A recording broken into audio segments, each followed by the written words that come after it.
under the blazing red sunset, across an endless stretch of parched fields. A question echoed sharp as the wind whistling through dead shrubs. Would you trade everything to save a stranger? Samuel Cridge rode on horseback, his silent figure casting a long shadow on the dusty ground. His eyes, deep and weary, carried a nameless sorrow as if each hoofbeat reopened old wounds. The cold wind slipped through his torn coat, whispering memories he fought to bury. A wife lost forever beneath the cottonwood tree, a child who never drew its first breath, and a farm teetering on the edge of ruin, where red-ink debt notices lay forgotten in a worn drawer. Samuel wasn't a hero, just a man with calloused hands and a heart full of scars, getting by on silence and solitude. That day, he rode into Cold Creek, a harsh little town out west, where the sun never seemed strong enough to chase the chill from men's hearts.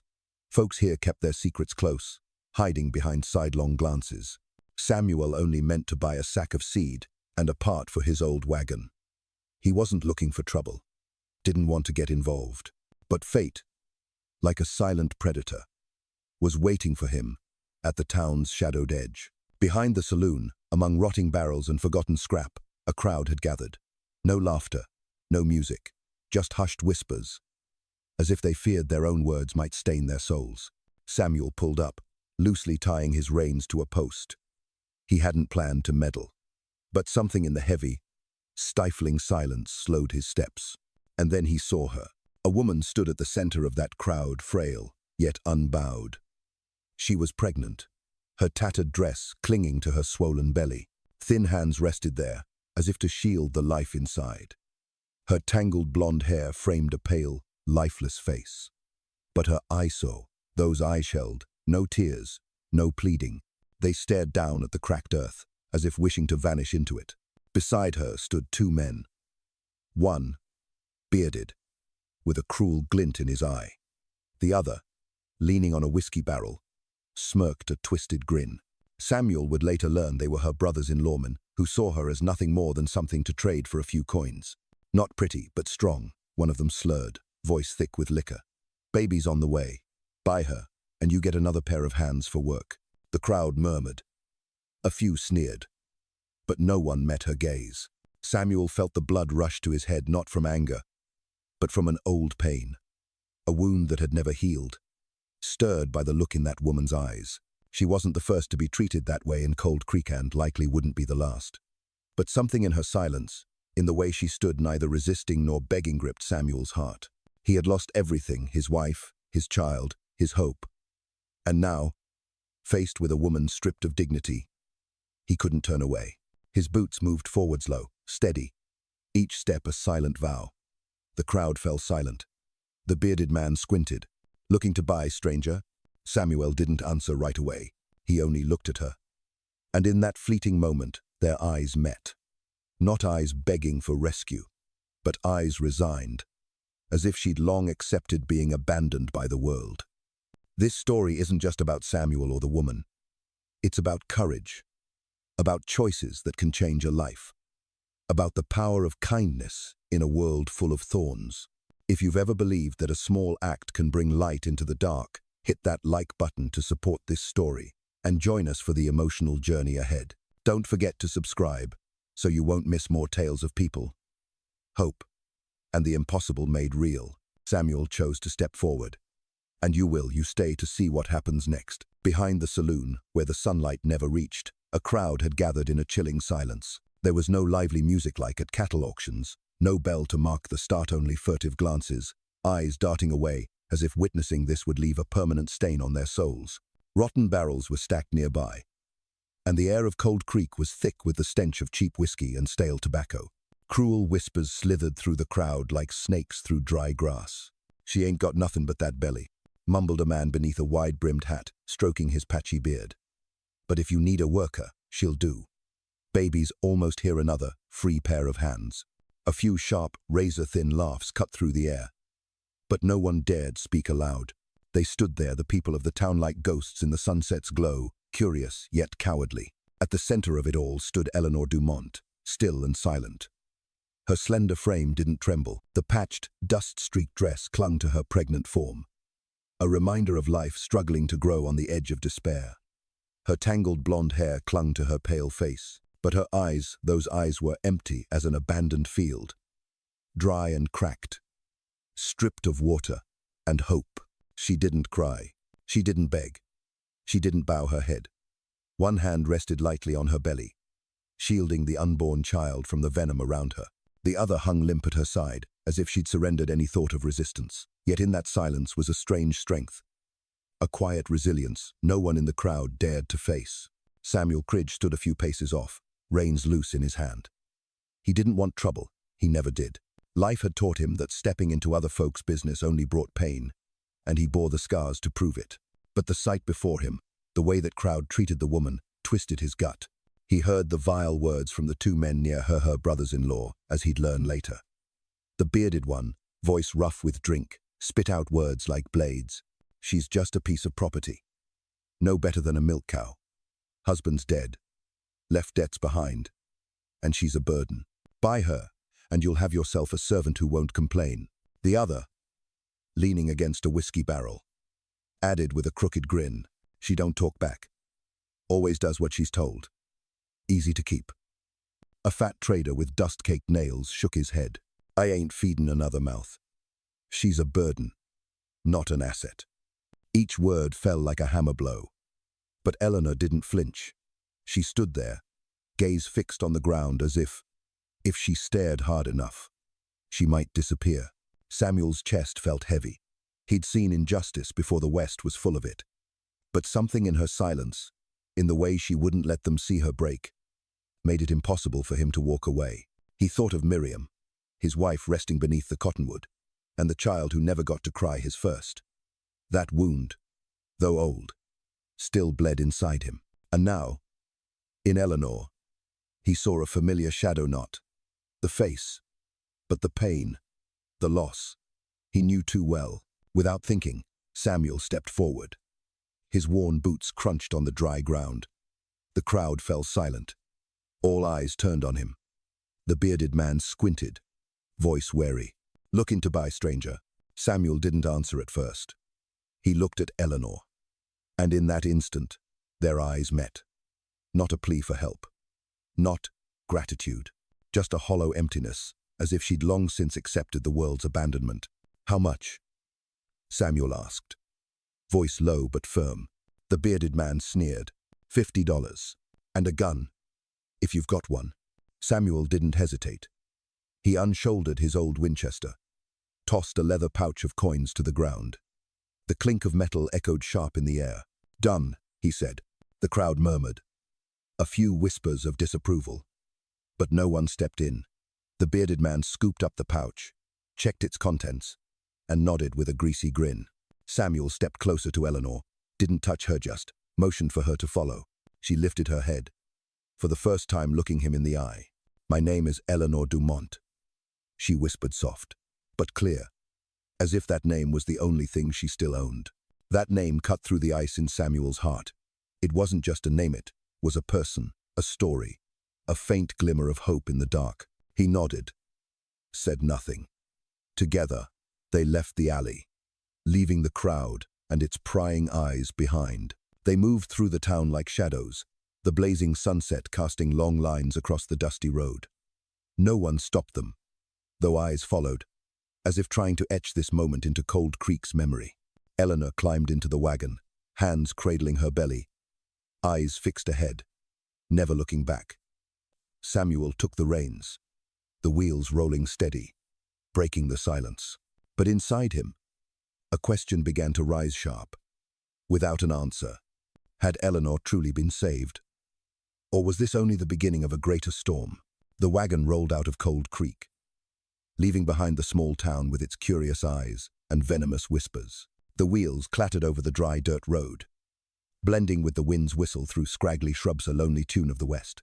Samuel Cridge held the reins, his calloused hands gripping tight, eyes fixed on the road ahead. Beside him, Eleanor Dumont sat in silence, arms wrapped around her belly, her tattered dress fluttering in the breeze. She didn't speak. She didn't look at him. Her gaze drifted out into the emptiness, like a caged bird longing to soar but afraid of the fall. The silence between them wasn't the ease of the familiar. It was heavy, like a veil of ghosts hanging between two scarred souls. The sun sank lower, staining the sky a deep purple. The chill of a western night began to creep through thin layers of cloth. Samuel reined in the horses near a narrow river, where the water glimmered under the young moon, reflecting the faint stars like scattered sparks. He tied the horses, pulled some dry cornbread and salted beef from the wagon, and built a small fire. The flames crackled, casting amber light that danced on Eleanor's face, but she kept her eyes on the river, as if searching for something in the dark. Samuel split the food, set half on a clean cloth, and slid it toward her. "Eat," he said, his voice low, not commanding. She took it slowly, nibbling a small piece, but her gaze stayed distant.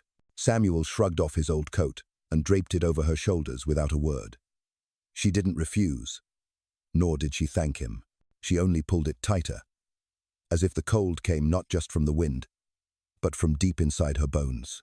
They sat like that, the fire between them, two strangers bound by fate in a reckless moment behind the saloon. Samuel broke the silence, his voice steady over the crackle of the fire. "You don't owe me anything. Understand?" Eleanor lifted her head, meeting his eyes for the first time. Her gaze was no longer empty like back in Cold Creek, but filled with a deep hurt, like a still lake hiding stormy currents beneath. She didn't answer right away. Fingers clutching the coat's edge, she whispered, soft but sure, "No one does something like that without wanting something in return." Samuel shook his head, staring into the flames. "I ain't a good man. Just, I couldn't leave you there." A long silence followed, broken only by the river's murmur and the wind's sigh. Then Eleanor spoke, her voice trembling, as if each word was a stone lifted from the bottom of her soul. "My husband, Daniel, he died of fever. When I found out I was with child, his family said I was a burden. They said I ate more than I earned, that Daniel's death was my fault." She paused, drew a deep breath, hand gently brushing her belly. "They said I had to repay the debt by letting them sell me." Samuel listened, didn't interrupt. His eyes stayed on the fire, but his hand tightened around the tin cup. He knew that feeling, what it meant to have the world turn its back. He'd lived it since losing Miriam and the baby that never got a name. Eleanor looked at him now, her eyes sharper, searching him for something. "Why did you do it?" she asked, not accusing, just needing a reason to believe the world still held some light. Samuel was quiet a long while. His gaze drifted far, as if looking back on all the days behind him. Then he spoke, voice low and slow, each word pulled from deep within. "Because I saw my wife's eyes in yours." The words sliced through the night, reopening an old wound in Samuel's heart. He saw Miriam's gentle smile, the way she once held his hand by a fire like this. But in Eleanor he saw something else, not a replacement, but a chance to mend, to grasp at a flicker of hope. Eleanor didn't reply, but her gaze softened, as if his words had touched a hidden place within. She pulled the coat closer, curled up beside the fire, hands still guarding the child within from the night's shadows. Samuel said nothing more. He lay down on the hard earth, eyes to the star-strewn sky, those flickering lights like questions without answers. And he wondered if he had the strength to protect her, to shield her from the storms quietly gathering beyond the horizon. The night wind blew, sharp and cold, but in Samuel's heart, a small flame had been kindled, not love, not yet, but a silent promise that he would not let Eleanor face the darkness alone. The early days at Samuel Cridge's ranch passed in silence, but it was no longer the heavy silence of the road out of Cold Creek. This was the quiet of beginnings, like dry earth waiting for the season's first rain. The ranch stood alone on the open plain, with its weathered wooden house, 2 windows bare of curtains, and a porch that leaned just slightly as if weary from standing so long. Inside, everything was simple. A battered wooden table, 2 chairs, a rusted iron stove that still burned well when fed right. Eleanor Dumont entered this space like an uninvited guest. But with each day, she began to find her place. She swept the floors, slow and careful strokes, as if each pass of the broom helped her reclaim a piece of her life. She cooked with what little they had: cornbread, dried beans, a few shriveled apples. The meals were plain, but they filled the cold house with warmth. One morning, just as the sun broke the horizon, Eleanor stepped out to the stable, a handful of hay in her grasp. Samuel, fitting a shoe on the horse, looked up, surprised to see her. "Let me," he said, but she shook her head, eyes steady. She offered the hay, her thin hand brushing the horse's nose, and the gentle creature lowered its head to eat. Samuel said nothing, only watched. Inside, a strange feeling stirred not love. Not yet, but respect for someone learning to rise from the ashes. Small moments like that began to weave into their lives. Once, Eleanor stood in the tiny bedroom, fingers tracing the old quilt folded at the foot of the bed, Miriam's quilt. The stitches told the story of a woman who had once loved this place. Eleanor didn't refold it right away. She let her hand rest there, as if asking the past for permission to stay. Samuel, though not a man of many words, left his own quiet signs of care. By the flicker of a lantern on a long night, he worked in the barn, carving a cradle for the child to come. He chose the strongest wood, smoothed it by hand, each curve a silent promise that this child would have a safe place in the world. When Eleanor stumbled upon the cradle one morning, she said nothing. She only stood there, hand resting on the smooth edge, a flicker of wonder in her eyes. Later, beside Samuel's coffee cup, she left a small jar of jam made from wild berries she'd gathered near the Riviera, simple gesture, but enough to warm his heart like sunlight slipping through a cracked door. One evening, as the sky deepened to blue and stars began to glimmer, Eleanor sat on the porch, hands folded over her belly. She began to hum a tune from long ago, a lullaby she'd sung as a girl, before the world grew harsh. The sound was thin, trembling, like light through a chink in the wall, but it was enough to make Samuel, chopping wood nearby, pause. He didn't look at her, didn't speak. He only listened, feeling the change in her, like a flower daring to bloom after a long winter. The melody wasn't just a song. It was a sign. Eleanor was finding her way back, piece by piece, in this house, with the stranger who'd given her a chance. That night, as the fire glowed red in the stove, Eleanor sat across from Samuel at the worn table. The light cast her face in softer lines, no longer so pale. She looked at him, eyes no longer guarded, but filled with honest curiosity. "Do you believe in second chances?" she asked, soft but clear, as if the question had lived in her heart for a long time. Samuel stopped mid-bite, gaze drifting far, as though searching old memories. Miriam, the child. Nights spent wondering if he deserved to go on. Then he looked at her, voice low, slow, the words heavy with truth. "I think they believe in us." It wasn't fancy. It made no promises, but it carried the weight of sincerity. And in that moment, an invisible thread drew tighter between them, not through words of love, but through presence, through quiet acts, through the scars they both bore. In the days that followed, their bond grew in small, ordinary things. Eleanor stood longer on the porch, watching the fields where green began to return after winter. She no longer shrank like a wounded animal, but stood straighter, her gaze less afraid. Samuel, still a man of few words, noticed. One afternoon, as he repaired a fence near the fields, Eleanor brought him a cup of hot coffee, set it down beside him, without a word. He took it, his fingers brushing Hersened in that fleeting moment. Both felt a warmth that needed no speech. The chapter of those days ended at sunset, with the sky ablaze in gold, as if nature itself was blessing this fragile beginning. Eleanor stood on the porch, one hand resting on a post, eyes on the swaying grass. Samuel, leading his horse back to the stable, paused and looked at her.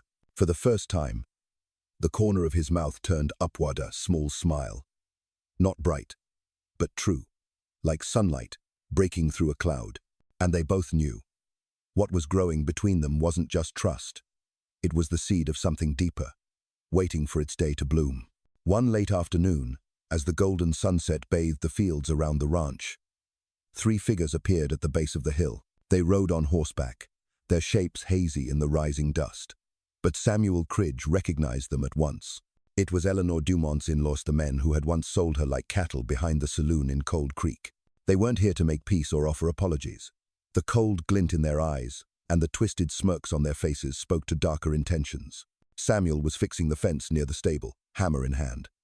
He straightened, his eyes narrowing, feeling danger draw near.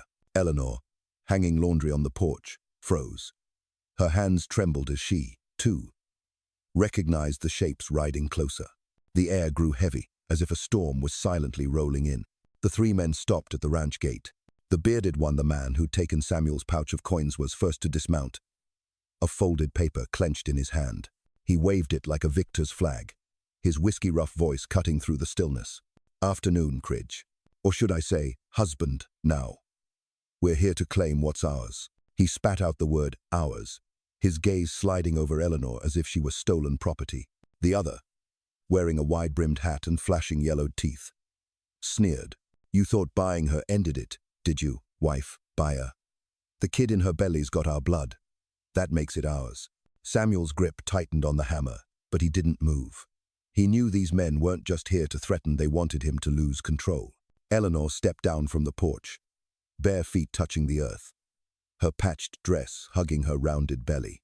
Her face was pale, but her eyes no longer empty like that day in Cold Creek. There was a flicker of fire there, now faint, but defiant. She stood beside Samuel, not behind him, facing the men who had stripped her of dignity once before. The bearded man laughed, pointing at her. Look at that, the little birds found her voice. Think you're safe with this man? We've got papers, laws on our side. The kid belongs to us, and the court in Cold Creek'll see it our way.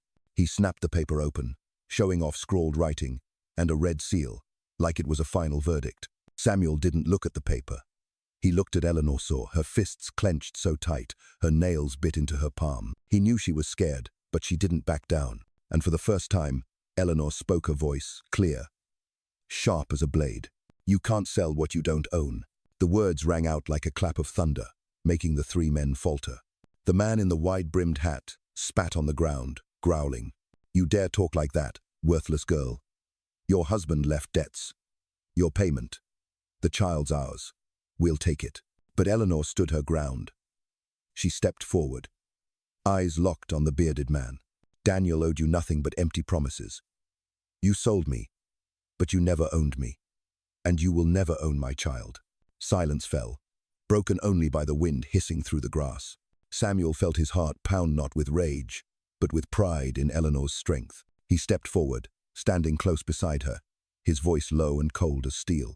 She's right, and you should know I married her. Yesterday, in Cold Creek, before Reverend Evans, with his wife and the town clerk as witnesses. Eleanor's my wife, legal and for good. The words hit like a hammer blow. The bearded man froze, the paper trembling in his grip. He opened his mouth to argue, but Samuel's unyielding gaze stopped him cold. The wide-brimmed man barked, You're lying. That didn't happen. Samuel answered calmly, Check for yourselves. The court has the papers. You've got no claim here. The tension snapped as the bearded man lunged forward, finger pointed at Eleanor, his voice a venomous hiss. You think this ends it? When that child's sick, hungry, needs a name, you'll regret this. You two've got nothing but this broken-down ranch. Eleanor didn't flinch. She gripped Samuel's hand, a hand cold but steady, and declared, her voice ringing like a vow, This is my home, and my child will have a Namia name untouched by you. Samuel felt the strength in her grip, a resolve he'd never seen before. He squeezed her hand gently, telling her without words that he would stand with her, no matter what came. The men backed off, hate burning in their eyes. The bearded one spat on the dirt, voice low and seething. This ain't over, Cridge. You'll pay for this. They turned their horses and rode off, leaving a cloud of dust hanging in the air. But the weight of their threat lingered, carried on the wind. Samuel set down the hammer, turned to Eleanor. She still stood firm, her hand in his, but her eyes were filled with worry as if she knew this victory was only for now. He said nothing, only led her back to the porch. There they stood, hand in hand, looking out over the fields beneath the fading light. The sky burned bright but cold, a reminder that their fight was far from done. And in both their hearts, an unspoken question echoed. Would they have the strength to face what waited beyond the horizon? That night, darkness wrapped around Samuel Cridge's ranch like a heavy blanket, torn only by the fierce red glow of flames. The fire didn't come with a roar or a sudden blast. It came quiet, like a predator, starting in the dry grass near the stable and spreading fast, devouring the old wooden boards. By the time Samuel smelled the smoke, it was too late to save the stable. He sprang from bed, grabbing his shotgun, boots sliding on in a rush. Eleanor Dumont woke to the strange sounds, following him, her thin robe trailing along the floor, one hand on her swollen belly, the other gripping the doorframe. The fire raged high now, licking the stable roof, sparks flying like angry stars. The horse inside screamed, eyes wide with terror, thrashing against its tether. Samuel didn't hesitate. He threw his coat over his head and ran into the smoke, the heat searing his skin. Eleanor's voice cut through the roar of the flames, sharp with fear. "Samuel."